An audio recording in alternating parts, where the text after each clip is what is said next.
મિત્રો, વિશ્વ વાલ્મીકી ફાઉન્ડેશનની સમગ્ર ટીમ વડનગર ખાતે આદરણીય વડાપ્રધાન શ્રી નરેન્દ્રભાઈ મોદીના વતનમાં વાલ્મીકી સમાજની દીકરીને નગરપાલિકાની ચૂંટણીમાં ઉમેદવાર તરીકે જાહેર થતાં સમગ્ર ટીમ તેઓની શુભેચ્છા મુલાકાત લઈ તેઓને મહર્ષિ વાલ્મીકી ભગવાનના ફોટો અર્પણ કર્યો.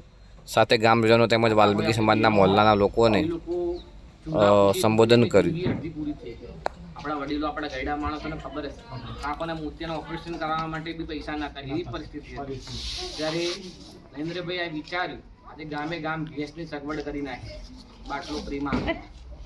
અને એ બાટલો આજે આપણા ઘેર ગામડામાં તમે દરેક જગ્યાએ કાચા મકાન હતી, પાકા મકાન કર્યા, ધાબાવાળા મકાન કર્યા, એવી તમને 1,20,000 લોકો બને આપણે બધી વ્યવસ્થા કરી. નળથી જળ સુધીની જે ટોટલી સુવિધા કહેવાય, પાણી ભરવા માટે જોવા જવું પડતું. આજે તમે ઘેર ઘેર આપણને પાણીના એ મળે. વિકાસ